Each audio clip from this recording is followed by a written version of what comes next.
What's going on, guys? Waco from Revolution here with Jeremiah Chan here at the lovely Revolution Watch Bar. And we're here to talk about a brand that we love and it has a fascinating history, and that's Roger Dubuis. Yeah, absolutely. I mean, Roger Dubuis, probably not many people know about actually. He started his watchmaking career at Longines in 1957. I think he wasn't even 20 years old then. Guys, pay attention to this one. He started his career in Longines. Well, he spent 9 years at Longines in the after-sales department, and then he moved on to Patek Philippe, right, the famous Genevan watchmaker in 1966.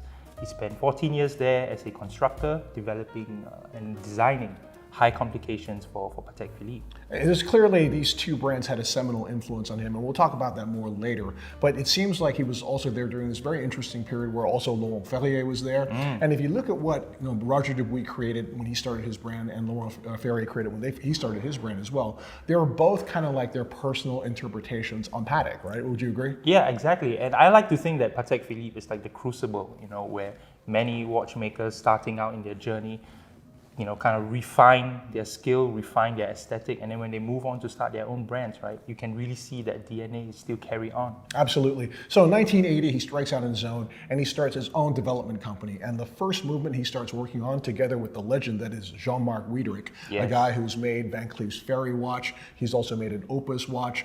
He's made the movement in the Moser chronograph that you have in. He's the founder of Argenal. Exactly, a legendary guy. The two of them started working on something very interesting. They wanted to create the world's first double retrograde perpetual calendar. They patented it, and the watch that first had that movement appeared in 1989 and was a Harry Winston.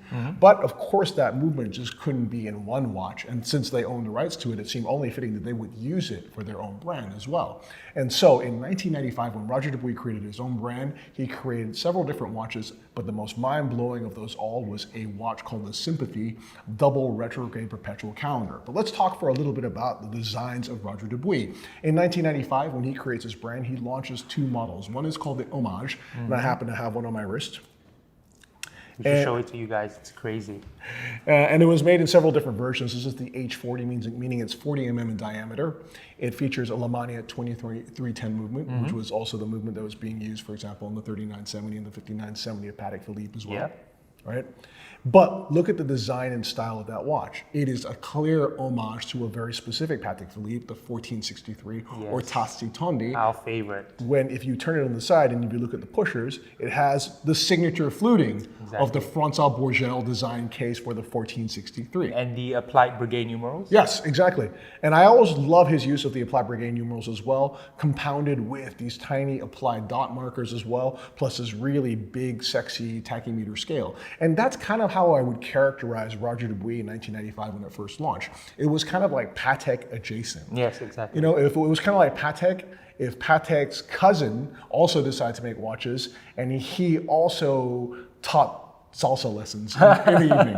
Right? He had this Latin swagger to him. And a lot of that potentially could come from Roger Dubuis' partner. So he was Carlos Diaz. Exactly, partnered with a wonderful guy who I happen to be very good friends with. And Carlos, if you're watching this, big love to you, dude. He, I feel, is the guy who kind of pushed Roger to have a little bit more of a sexy kind of Latin flavor to his watches. I also feel that Roger Dubuis is the result of Carlos Diaz's inspiration when he looked at Frank Mueller. When he looked at Frank Mueller, he found the perfect partnership between a businessman / industrialist and a brilliant artist. And I think for his own brand, I think Carlos Diaz wanted to have the same relationship. He wanted to be the industrial mind and the business mind, and he wanted to have Roger as the creative genius as well. Yes, Roger's just design codes are so traditional, so traditionally Genevan. Both the Homage and the Sympathy have the Geneva seal on it. The finishing quality is probably to a standard that even rivals Patek. Yeah, well, I mean, check this out. So as soon as he launched the brand in 1995, every single watch that came out had two things. First, it had a Geneva seal certificate. And second of all, it was tested and authorized to be called a proper chronometer at the observatory in Besançon. But we talked a lot about the Homage. Let's talk about the other watch that became famous, right? And that's called the Sympathy. This watch right here. And Jeremiah, how would you characterize this case? It's not a square, it's not a circle, right? They have compound curves. That's the kind of cool thing about it. It's just like broadly a kind of square shape, But then every single side arches out into its own curve. Exactly. And then what you have is a sort of series of very extreme curves. And then you have a sapphire crystal that follows a pattern defined by that shape, which is kind of crazy to me.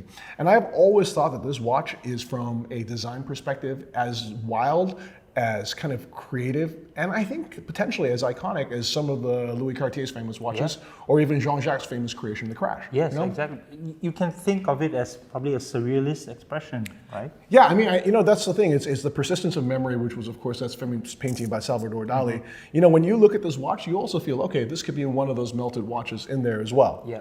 But a lot of people will have different theories as to how Roger Dubuis came up with this case design, and we have our own theory. So some people have said, well, the case was proposed by a case manufacturer in the Valley de Joux, and Carlos Diaz, was very influenced to create it in a certain way, or Roger had some ideas about how to create it as well. But this is where we want to take everything back to the very origin of this story, because we strongly feel that Roger was clearly influenced by Longines and the time that he spent there. And if you look in Longines from the 50s to the 70s, they manufactured a case that looks incredibly similar to this. This Longines is an incredibly rare watch. It's the reference 846, right? And if you look at the case, it's almost the same, right? Correct. Except the lugs, I think, are probably different. Yeah, I think that's the genius of Roger and Carlos as well, is that instead of using the center lugs, which makes the watch look a little bit more feminine, a little bit more dainty, they went to these type of lugs instead, which gives the watch, despite its sort of like dandy-like curvature, a little bit more muscularity. That original watch, the Longines,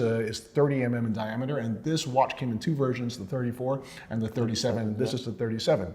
But of all the different versions of the watch, right, which it came in a chronograph, it came in a chrono perpetual as well, and it came in a perpetual alone, the perpetual is pretty much my favorite. Why? Well, I would say, of course, the chronograph perpetual calendar is incredibly impressive, but it's a bit thick, because once you create a watch that has both this module on top of the Lemani 2310, it's a bit of a beast. Whereas this watch, I think, is absolutely perfect in terms of dimension and size, and so wearable. It has this incredible complication to have two retrograde indications for your perpetual calendar.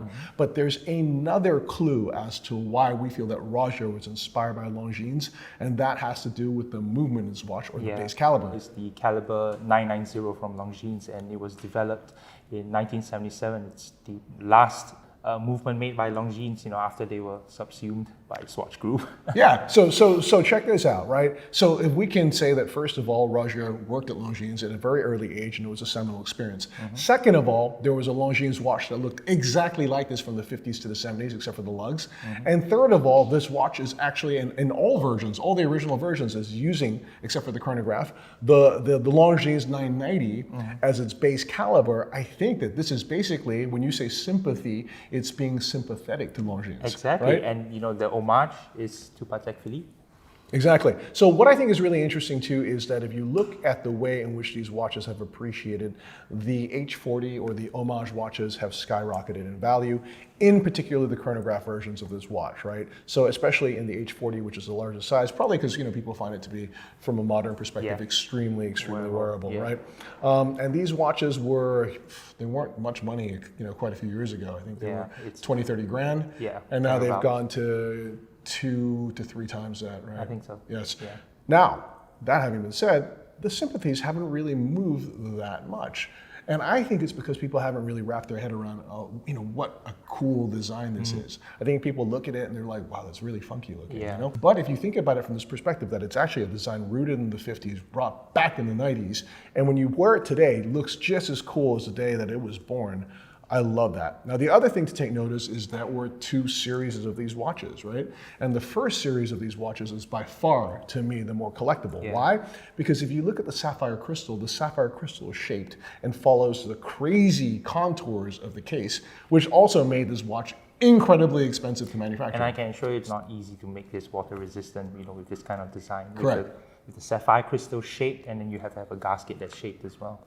Yes, so much so that by the time they went to Series 2 of these watches, they kept the signature shape of the case, but they actually went to a round sapphire crystal, which to me is a little bit of a compromise. Yeah, Would you a agree? cop-out, exactly.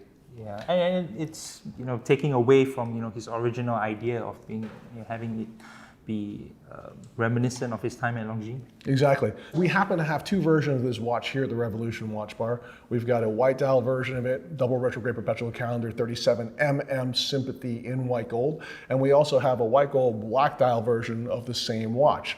The white dial version of it happens to be for sale and comes with a 2-year warranty as well, and is a watch that has full boxes and papers. So if you're interested in buying this watch, please hit up shop at revolutionmagazines.plural.com.